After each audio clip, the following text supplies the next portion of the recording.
ठीक है। हम्म। अब है हमारा पेंट ब्रश।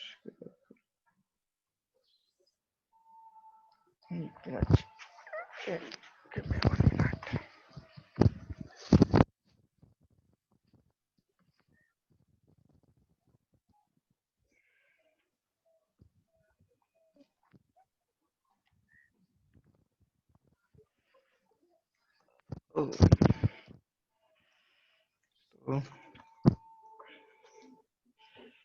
जैसे हमारा भारत का हमने देखा यहाँ पे, अगर मैं मैप बनाऊँ इसका, और आप ये सब प्रैक्टिस करो खुद से भी थोड़ा सा, ठीक है ना, मैप बनाने की।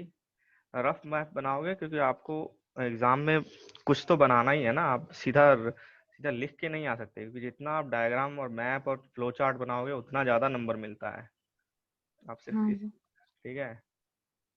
हम्म।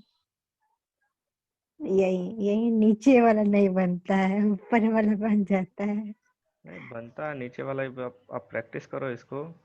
देखो यहाँ घुमा के और इसको ऊपर यहाँ ऐसे ले जाके और छोड़ दो, यहाँ तक छोड़ दो, फिर ये है आपका। थोड़ा सा प्रैक्टिस करोगे तो बनेगा ये, ठीक है। अब हम्म। ऊपर जो भी है भारत, ठीक है, यहाँ से फिर आता है ये नीचे।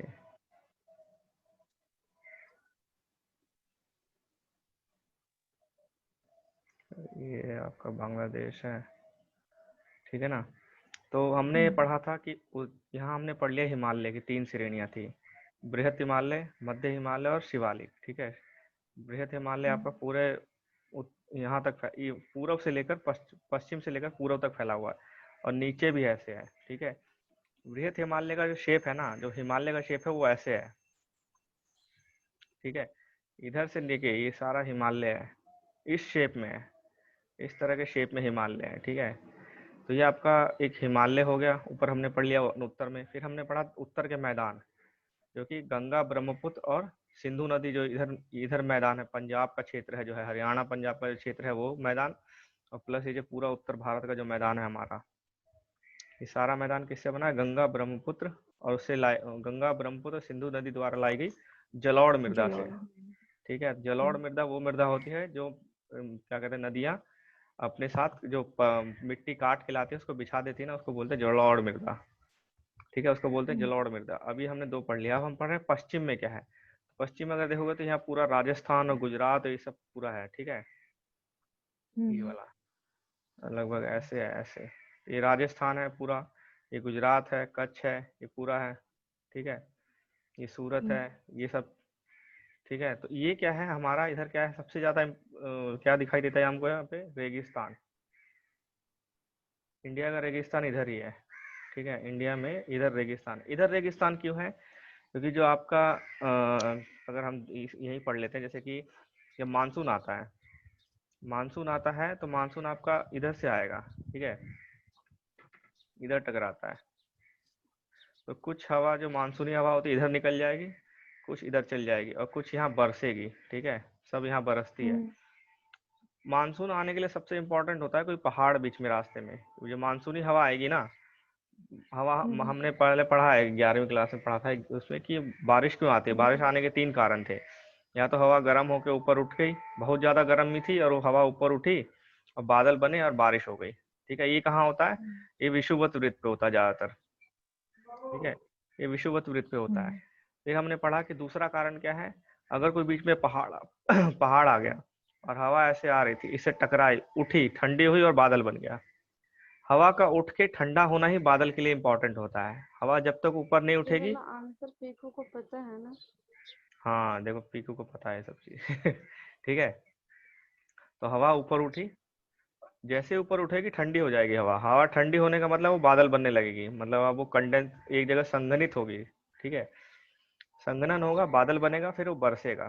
तो हमारे यहाँ इस तरह से बारिश नहीं होती, क्योंकि भारत में इस तरह से बारिश नहीं होती, क्योंकि इसके लिए गर्मी चाहिए होती है बहुत ज़्यादा नीचे, ठीक है। जब तक हवा इतनी गर्म नहीं है नीचे कि वो इतना ऊंचा तक उठ के और ठंडा हो जाए, तब तक बारिश नहीं होगी। तो हमारे यहाँ लगभग बारिश जो होती है इस कारण से होती है, पर्वतों के रुकने के कारण से। तो यहाँ जो है आपका पश्चिमी घाट है, ठीक है, यहाँ पे पूरा पश्चिमी घाट है, तो यहाँ से हवा ऊपर उठती है और बादल करके बारिश करती है। फिर हमारा जो हवा यहाँ आई थी, ठीक है, ये आपका त्रिपुरा, जो भी यहाँ गारो, खासी, जैंतिया की पहाड़ियाँ हैं, ठीक है, इधर पूरा पहाड़ी क्षेत्र है, इन सब जगह बारिश होती है। फिर हवा ऐसे घूम जाती है, ठीक है, हिमालय के साथ साथ चलती है और इधर इधर इलाकों में बारिश करती है। आप जब भी अपने यहाँ पटना में, बिहार में बारिश देखोगे तो आपको हवा उत्तर से और पूरब से आती हुई प्रतीत होती है, ठीक है। जो बारिश करने वाली हवाएं होती है लगभग इस दिशा से आती है, उत्तर से या पूरब से।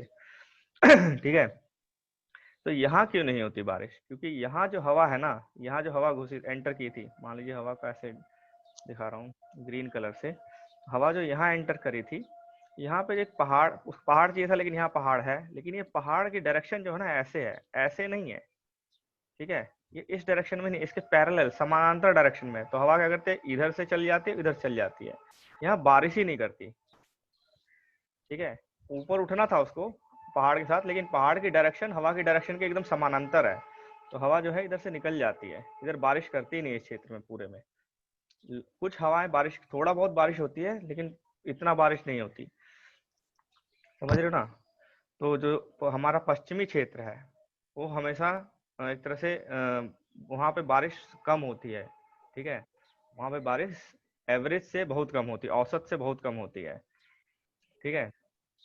और दूसरा कारण क्या है, जैसे दूसरा कारण हिमालय खुद ही है। इधर से आने वाली जो बारिश थी, जो सर्दियों में जो बारिश होती है लगभग, जैसे जब मानसून जा रहा होता है या फिर सितंबर अक्टूबर में जो बारिश होती है इधर, वो सिर्फ पूरे भारत में कहीं नहीं होगी, लगभग बहुत कम हर जगह होती है, वो सिर्फ यहाँ होती है। क्योंकि जब इसको क्रॉस करती है ना हवा, तो यहाँ पे जो पर्वत है जो छोटे मोटे, वो सिर्फ तमिलनाडु में बारिश करती है। तो सर्दियों में, सर्दी जो सितंबर अक्टूबर में तमिलनाडु में ही पूरे देश में सबसे ज्यादा बारिश होती है, और बाकी हवा तो यहाँ क्रॉस ही नहीं कर पाते हिमालय को, इतना वो नहीं रहती। तो इसलिए ये जो डायरेक्शन है, ये जो है, ये कभी पूरा साल सूखा रहेगा, लगभग सूखा रहता है, यहाँ बारिश बहुत कम होती है। और एक और कारण क्या है, व्यापारिक पवनें जो था हमने पढ़ा था, वो व्यापारिक पवनें कैसे चलती, ऐसे चलती। अगर व्यापारिक पवनें ऐसे चल रही होती तो हो सकता था यहाँ बारिश होती, लेकिन वो ऐसे नहीं चलती, वो ऐसे चलती व्यापारिक पवनें, ठीक है। उत्तरी गोलार्ध में ऐसे आती है, दक्षिणी गोलार्ध में ऐसे जाती है, इस डायरेक्शन में। उत्तरी गोलार्ध में कहाँ से आती है, उत्तर पूर्व से आती है, ठीक है। तो ये कारण है कि हमारा जो रेगिस्तान वाला जो पश्चिमी भाग है वो रेगिस्तान है, ठीक है। भारतीय मरुस्थल, पश्चिमी भाग में भारतीय मरुस्थल स्थित है, भारतीय मरुस्थल। हमारा सबसे बड़ा, हमारे यहाँ सबसे शुष्क मरुस्थल कौन सा है, थार मरुस्थल, ठीक है। राजस्थान। थार मरुस्थल सबसे शुष्क मरुस्थल है। जब हम मरुस्थल को मैप में पढ़ेंगे तो हम देखेंगे कच्छ है, फिर क्या कहते हैं, थार मरुस्थल है, ये सब मरुस्थल के नाम है। यह शुष्क, गर्म और रेतीला स्थल है। यहाँ वनस्पति बहुत कम होती है, पानी बहुत कम, बारिश कम होती है तो वनस्पति भी कम होती है, ठीक है। उसके बाद हम पढ़ेंगे, यहाँ से था हमारा उत्तरी मैदान के दक्षिण में प्रायद्वीपीय पठार है। प्रायद्वीपीय पठार क्या होता है? प्रायद्वीपीय पठार वो होता है जो तीन तरफ से, जो जल से घिरा हो, जो जल से घिरा हुआ हो, उसे बोलते हैं प्रायद्वीपीय। तो भारत का जो ये हिस्सा है नीचे पूरा, और इधर बंगाल और बांग्लादेश जो भी है, ये पूरा जल से घिरा हुआ है, ठीक है, ये जल है, ठीक है ना, ये जल से घिरा हुआ है, तो इसको प्रायद्वीपीय, यहाँ जो पठार है हमारा उसको प्रायद्वीपीय पठार बोलते हैं। ये जो हिस्सा बना हुआ है ये पूरा, यहाँ पे क्या है, तटीय है, तो ये तट, ये तट है, ये पठार इसको नहीं बोलेंगे, ये सारा तट है। पठार आपका इतना ऐसे ऐसे इस शेप, ट्रायंगुलर शेप में है, त्रिभुजाकार में है, ठीक है, कोई त्रिभुजाकार बॉर्डर है। है कि नहीं?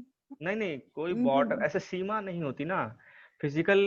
जैसे कि हम बोले कि हिंद महासागर और दक्षिण महासागर में कोई बॉर्डर है कि नहीं, नहीं है कोई बॉर्डर आपको। हाँ, इससे पता लगेगा कि उसका भौतिक जो कैरेक्टरिस्टिक्स है वो कैसे चेंज हो गया। आप तट पे जाओगे तो आपको तट दिखाई दे रहा है ना, आप, क्योंकि वहां पे जलोढ़ मृदा होगी या रेत होगा, तो आपको, आप समुद्र के किनारे आ गए हो तो वो तटीय क्षेत्र हो गया, ठीक है। ये क्या है, आपका पठार क्षेत्र है। इसकी अलग चट्टाने जो है उसमें डिफरेंस होता है, इसकी चट्टाने अलग होंगी, अलग तरह से होती है, और इसकी चट्टाने अलग तरह से होती हैं। इसकी चट्टानों में डिफरेंस होता है दोनों में, ठीक है। अब जैसे हम अगर मैप देखें, इसने मैप बनाया था ऊपर, ये देखिए, ये जो येलो कर रखा है ना, येलो येलो कलर जो है ये सारा, ये देखिए, ये सारा पठार क्षेत्र है, ठीक है। ये देखिए छोटा नागपुर का पठार है पूरा, ये दक्कन का पठार है ये वाला। ये देखो ये तटीय क्षेत्र ये रहा, ये सब तटीय क्षेत्र है, किनारे वाला सारा तटीय क्षेत्र हो गया। ठीक है, ये तट है, ये पानी सारा है तट है। इधर। ठीक है ना। ये आपका रेगिस्तान हो गया, मरुस्थल हो गया, भारतीय मरुस्थल, अरावली की श्रेणियां। ठीक है, हमने ऊपर पढ़ा था। यहाँ पे हिमालय की श्रेणियां हैं।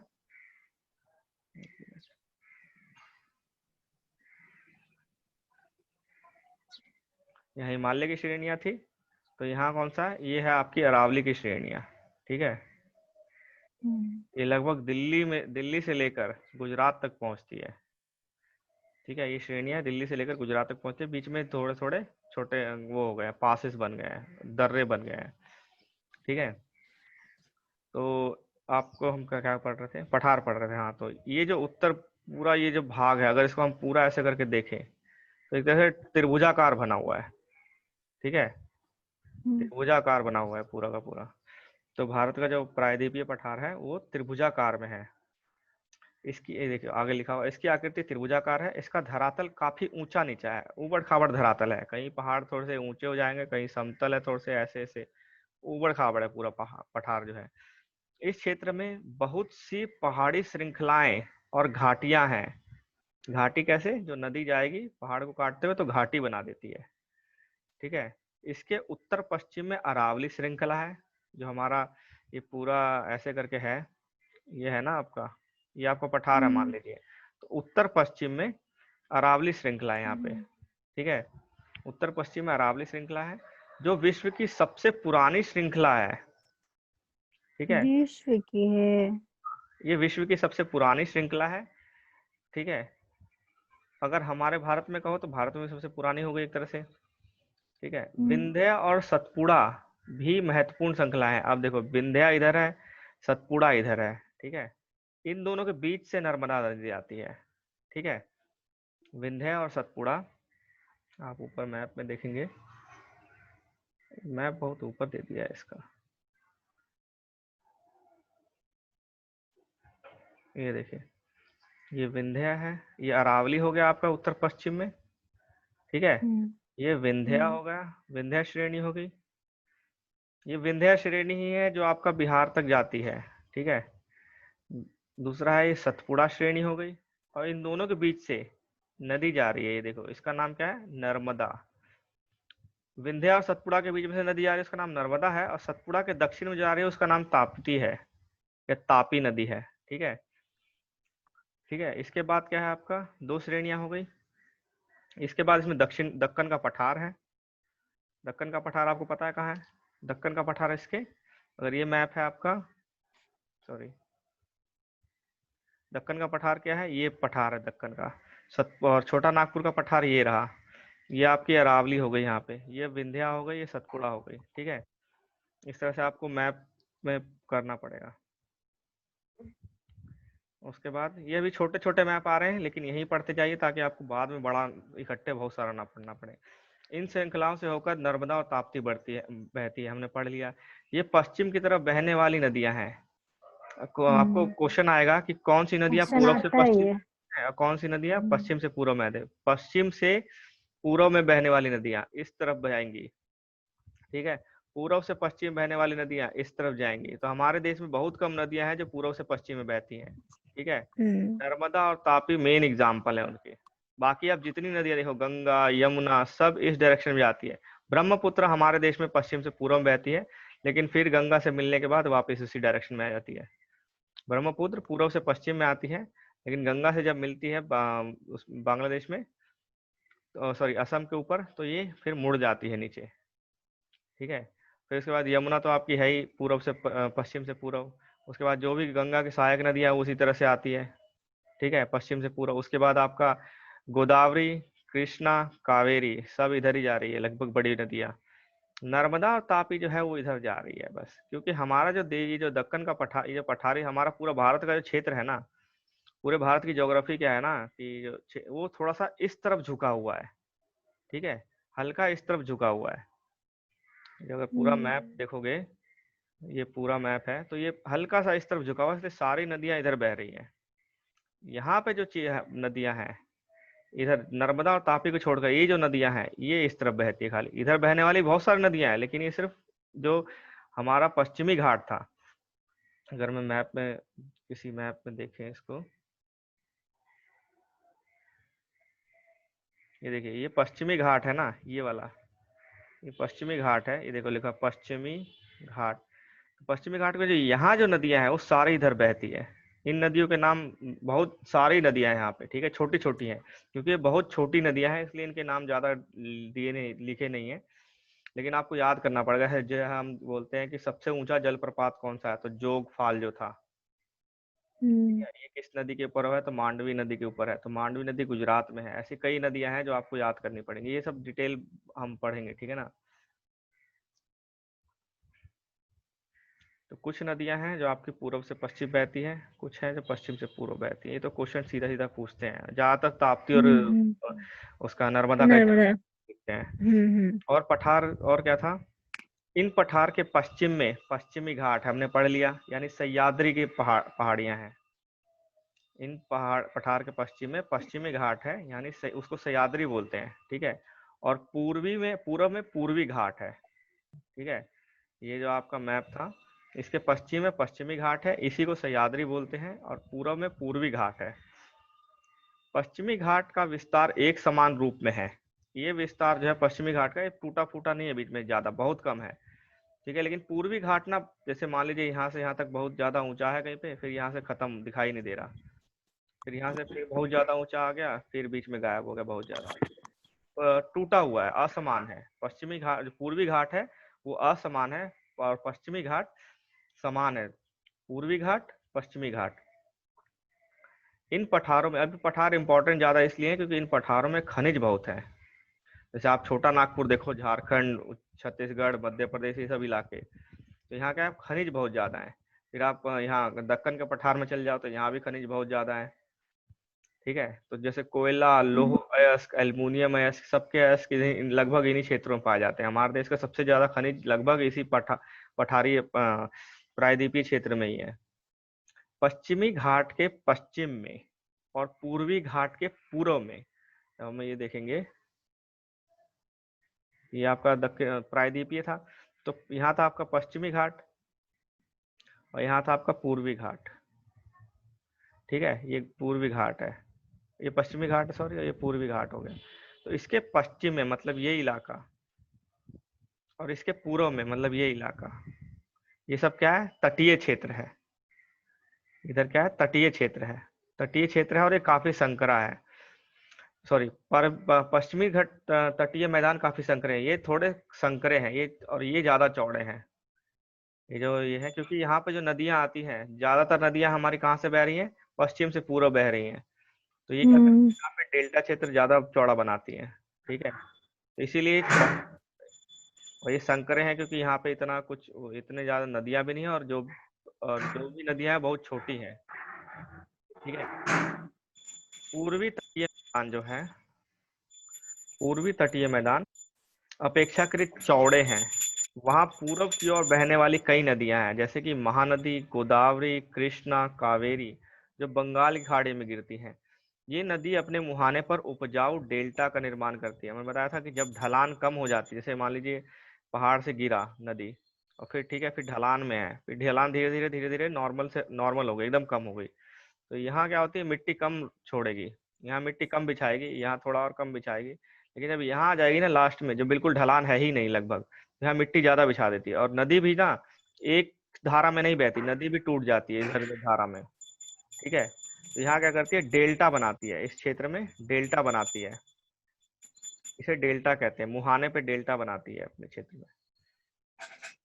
बंगाली खाड़ी में गंगा और ब्रह्मपुत्र नदियों के मुहाने पर सुंदरबन डेल्टा है, जो विश्व का सबसे बड़ा डेल्टा है, ठीक है।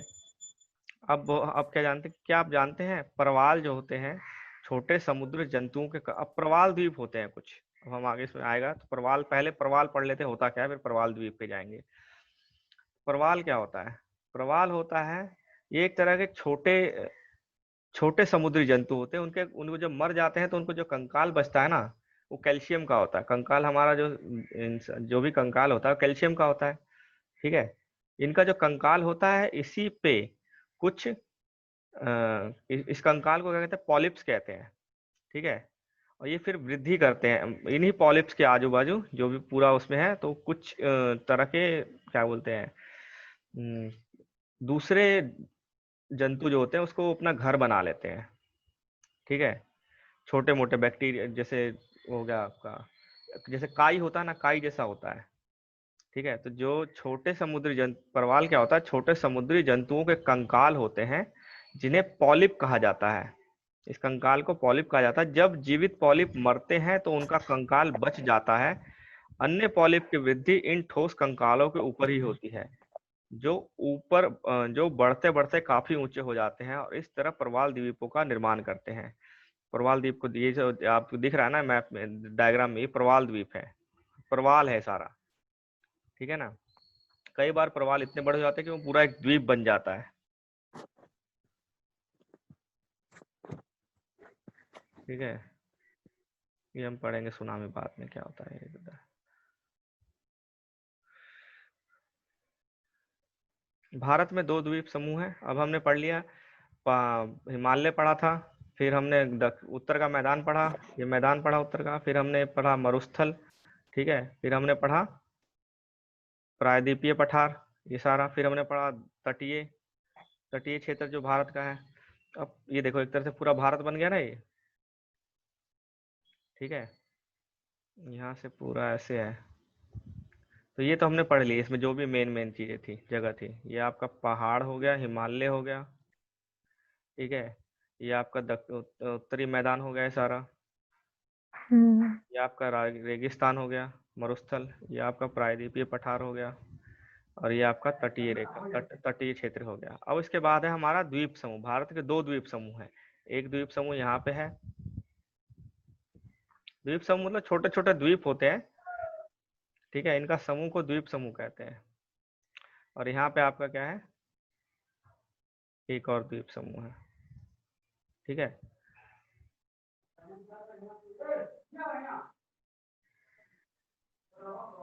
ये आपका दो द्वीप समूह हो गया। पहला कौन सा है, ये केरल का क्षेत्र है, केरल है ये। केरला के जो तट पे है उसको बोलते हैं हम लक्षद्वीप, ठीक है। इसका नाम है लक्षद्वीप। और इसको बोलते हैं हम अंडमान निकोबार, ठीक है। ये जो है ये प्रवाल द्वीप है। ये जो है हमारे देश में प्रवाल द्वीप है। ये जो सारे द्वीप है प्रवाल द्वीप है सारे, ठीक है। ये प्रवाल द्वीप है।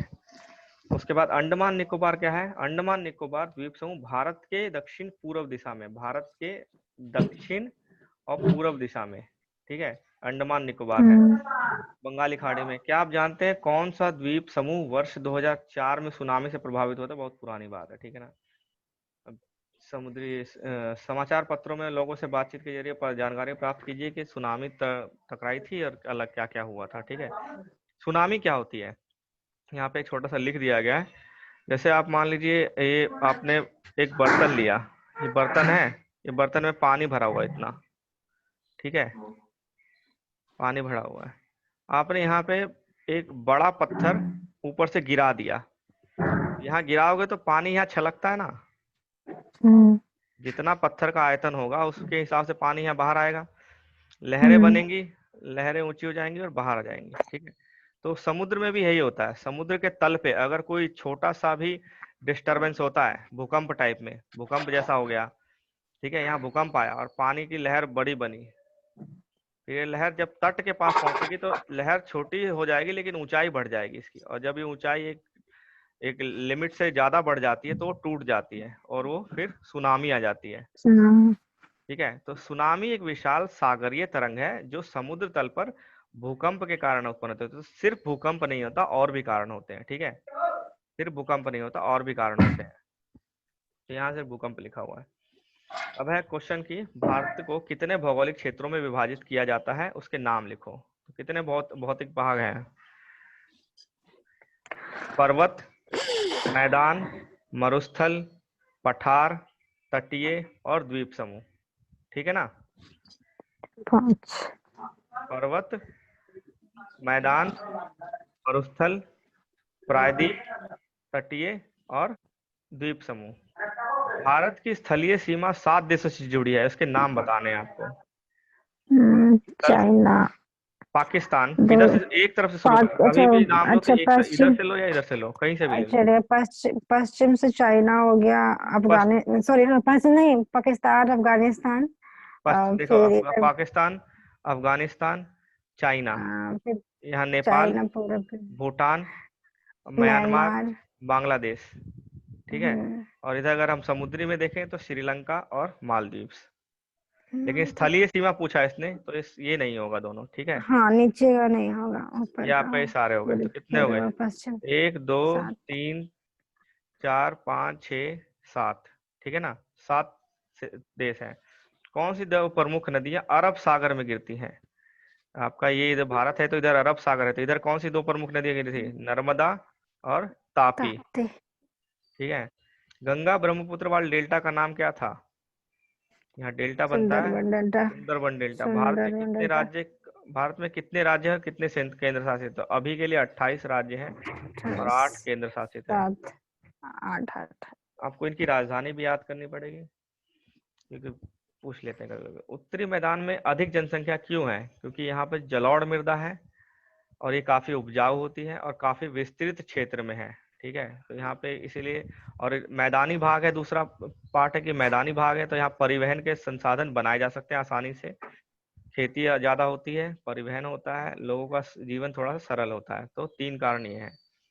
लक्षद्वीप को प्रवाल द्वीप क्यों कहा जाता है? इसमें दिया हुआ नहीं है। तो ये द्वीप जो है प्रवालों से बने हुए हैं। प्रवाल क्या होते हैं? एक तरह का जंतु होता है, उस पॉलिप को, एक तरह का जंतु है पॉलिप।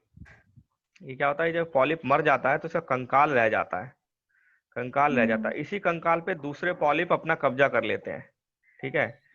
और फिर वो बढ़ जाते हैं, फिर वो मर जाते हैं, फिर दूसरे कब्जा कर लेते हैं, फिर वो मर जाते हैं। ऐसी तरह से पॉलिप बढ़ता रहता है, ठीक है। और ये एक तरह से कभी कभी इतना बढ़ जाता है कि द्वीप बन जाता है।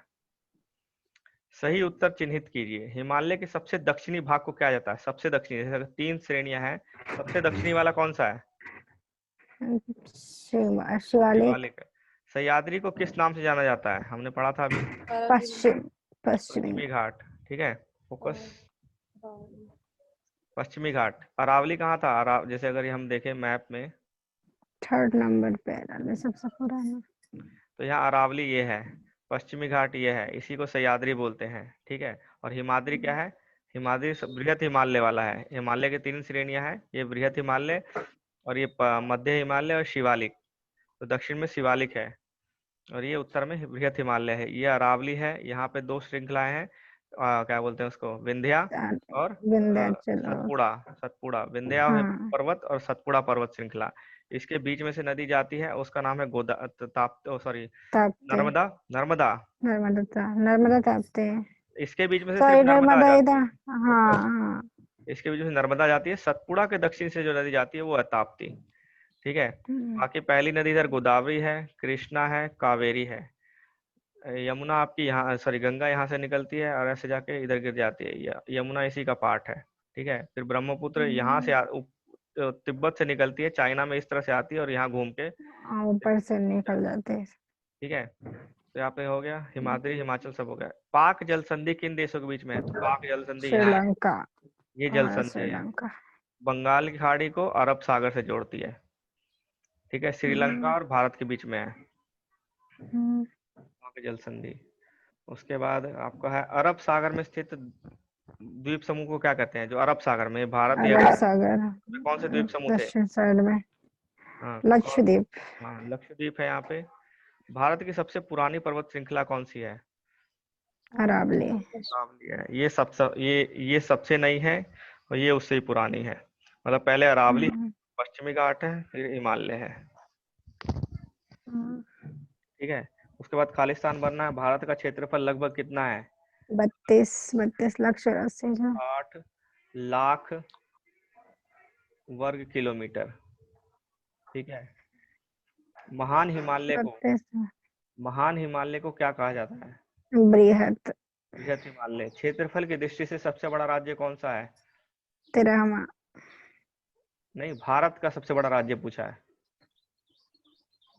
हाँ, भारत का सबसे बड़ा राज्य, अच्छा क्षेत्रफल से ये हो जाएगा राजस्थान। राजस्थान। नर्मदा नदी कौन से सागर में गिरती है? नर्मदा इधर हिंद, सॉरी सॉरी, अरब अरब अरब सागर। सागर में गिरती है। ये जो आपका ये पश्चिम साइड में। ये मैप था, तो किधर गिरती हम्म, थी? इधर गिरती ना, अरब सागर पश्चिम में साइड गिरती है। में। इसका पूछने का मतलब कौन से सागर में गिरती है, तो ये अरब सागर में गिरती है। भारत के लगभग मध्य से होकर गुजरने वाली अक्षांश रेखा है, कितने डिग्री है? कौन सी अक्षांश रेखा भारत के लगभग मध्य से गिरती है जाती है? विश्व ये कर्क। हाँ, कर्क। कर्क रेखा। कितना डिग्री पे है? 23.5 डिग्री 23.5 डिग्री। नॉर्थ। उत्तर, यही बोलना पड़ेगा, नॉर्थ में है कि साउथ में है। साउथ वाली मकर हो जाएगी, ठीक है। तो आपको एक काम करने हैं, सब मैप में सब बना के देखना, कर्क रेखा देखना। कर्क रेखा पे कितने राज्य थे हमारे? कल पढ़ा था हमने 8 दो राज्य। तीन बार। 8 मतलब बताओ। राज्य, ध्यान इधर राजस्थान। से। बता रहे, राजस्थान। 1 मिनट, पश्चिम से बता रहे ना। राजस्थान हो गया, और उसके बाद अरे और क्या है, उसका नाम भूल जाते हैं बार बार। राजस्थान के बगल में कौन सा है?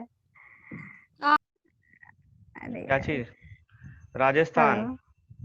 राजस्थान के राजस्थान बगल में क्या है? गलत है, राजस्थान ठीक है।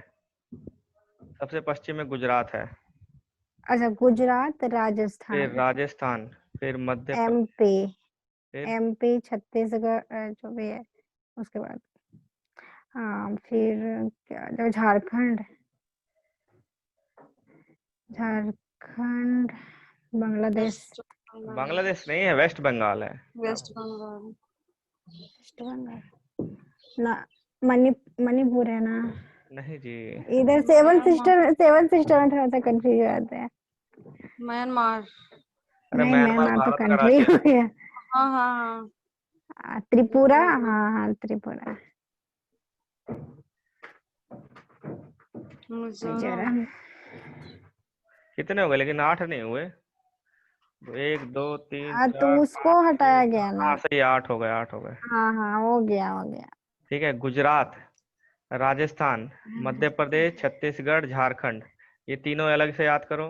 इन तीनों को एक साथ याद करो। वेस्ट बंगाल सबसे अलग हो गया, हाँ। और त्रिपुरा मिजोरम अलग से याद करो। याद मतलब जब तक आप डायग्राम में खुद नहीं खींच के बनाओगे ना इसको 2 3 बार, इधर से इधर, इधर से इधर, तब तक याद नहीं होगा ऐसे। भारत का मानक या मूत्र कहाँ से क्या है? अब ये भी ये याद करना पड़ेगा आपको, हमने पढ़ा नहीं है इसको, कि जो 5.5 82.5 डिग्री, साढ़े डिग्री बयासी में डिग्री उत्तर। ईस्ट, पूरब, ये किस किस राज्य से होके जाता है, ये भी याद यूपी। करना पड़ेगा आपको, हमने ही पढ़ा नहीं था इसको। किस यूपी राज्य में से? से स्टार्ट होता है पहले ना। यूपी से स्टार्ट होगा, फिर एमपी में हम्म। जाएगा। पहले तो यूपी से स्टार्ट होगा ना, सबसे ऊपर तो यूपी है।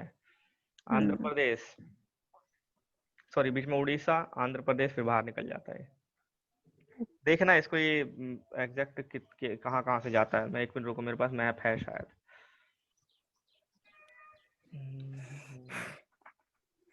मैप बनाओगे तभी याद होगा। अ,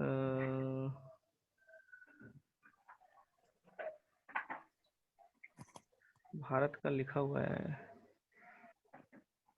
भारत का नहीं है इसमें।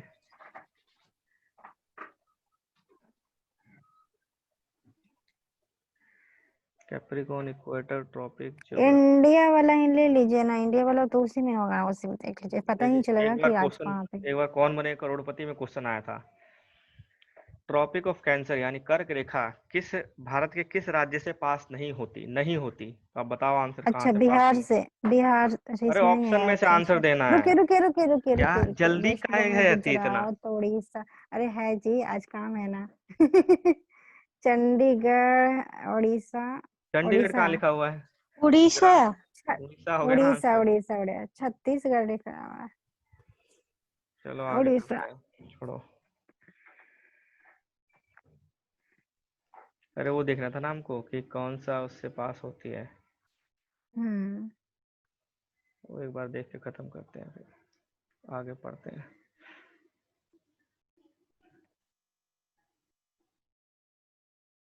ये इसमें आएगा भी नहीं लग रहा है कि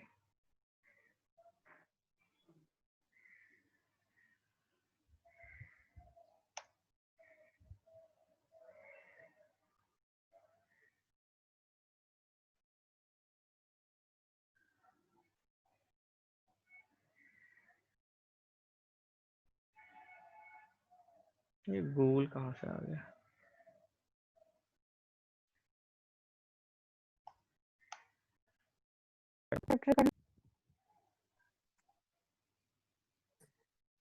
मेरे को कोई दिक्कत नहीं है।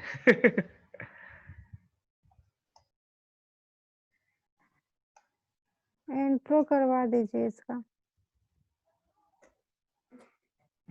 देखो इस मैप को, किसी मैप को खोल के ध्यान से देख लो। देखो उत्तर प्रदेश, मध्य प्रदेश, छत्तीसगढ़, उड़ीसा, आंध्र प्रदेश, ठीक है? ठीक है ना?